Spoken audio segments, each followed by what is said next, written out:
ప్రత్యేక పాఠశాలను స్థాపించి దాడులు అవమానాలను సైతం లెక్క చేయకుండా మహిళాభ్యుదయం కోసం పోరాడిన సావిత్రిబాయి పూలే జీవితం అందరికీ ఆదర్శమని వైఎస్ఆర్సీపీ నాయకులు అన్నారు. తాడేపల్లిలోని పార్టీ కేంద్ర కార్యాలయంలో సావిత్రిబాయి పూలే వర్ధంతి కార్యక్రమాన్ని ఘనంగా నిర్వహించారు.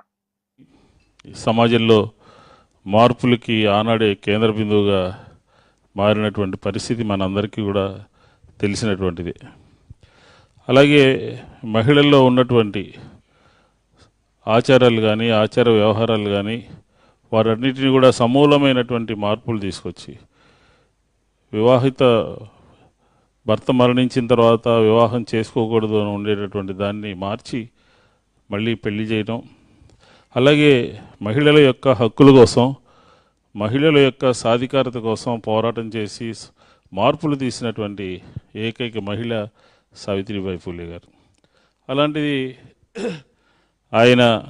ఆవిడ మహారాష్ట్ర ప్రభుత్వం కూడా ఆవిడ జన్మదినాన్ని విద్యా దినోత్సవం కింద చేసింది అని అంటే విద్య కోసం, మహిళల యొక్క హక్కుల కోసం, మహిళల యొక్క స్థితిగతుల్ని మార్చడం కోసం ఏ రకంగా ఆవిడ బీజం నాటిందో, ఏ రకంగా పనిచేసిందో మనందరం కూడా ఆలోచన చేయాల్సినటువంటి అవసరం ఉంది. ఈ సమాజం అందరికీ కూడా తెలుసు.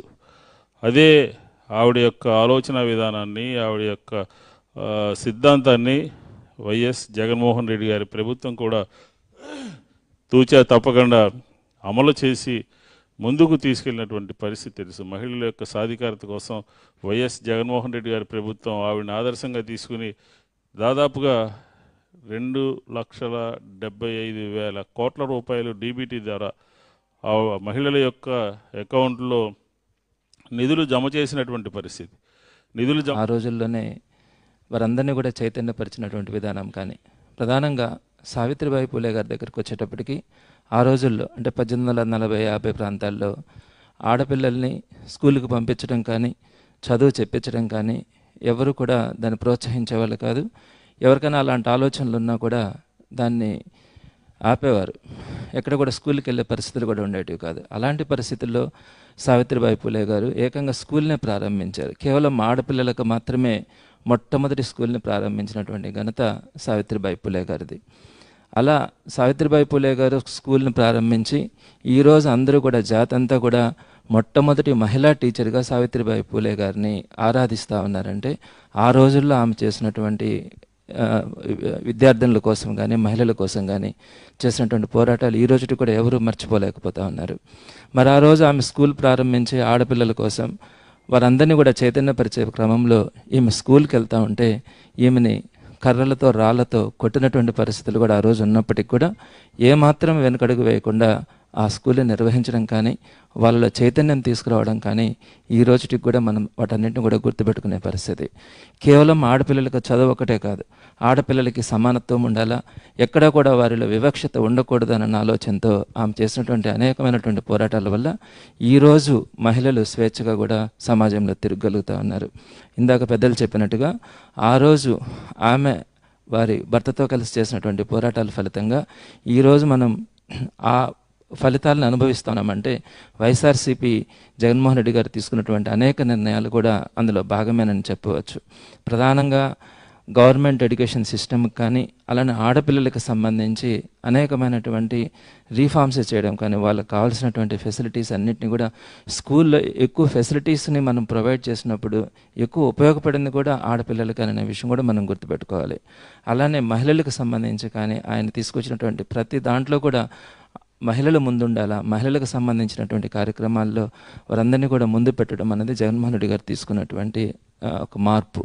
మరి ఈరోజు మహిళలందరూ కూడా చైతన్యంగా ఉండగలుగుతూ ఉన్నారు.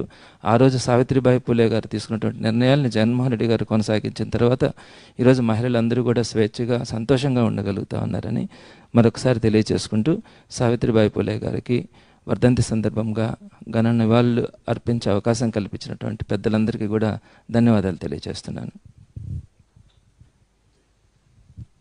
మాజీ మంత్రివర్యులు వెల్లంపల్లి శ్రీనివాస్ గారిని మాట్లాడాల్సిందిగా కూర్చున్నాం. అందరికీ నమస్కారం.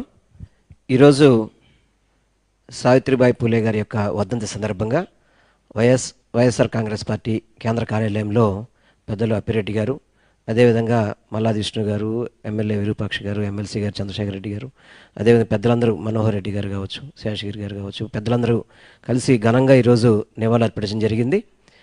విష్ణు గారు కానీ ఎమ్మెల్సీ గారు కూడా చెప్పడం జరిగింది, సావిత్రిబాయి పూలే గారు మొట్టమొదటగా ఒక మహిళా ఉపాధ్యాయునిగా మహిళలందరికీ కూడా చదువు ద్వారానే విముక్తి వస్తుంది, చదువు ద్వారానే అభివృద్ధి చెందుతారని చెప్పిన ఒక మంచి లక్ష్యంతో ముందుకు వెళ్ళి ఈ భారతదేశంలోనే మొట్టమొదటి మహిళా ఉపాధ్యాయురాలుగా వారి యొక్క జీవితాన్ని ప్రారంభిస్తూ ఎంతోమంది మహిళలకు కావచ్చు, బడుగు బలహీన వర్గాలందరికీ కూడా ఒక మార్గదర్శకురాలాగా ఈరోజు ఇంతమంది మహిళల్లో చైతన్యం వచ్చిందన్నా కానీ, వారు ఇంత చదువులో ముందుకు వెళ్తున్నా కానీ వారందరికీ కూడా ఆదర్శంగా ఉండేది సావిత్రిబాయి పూలే గారు.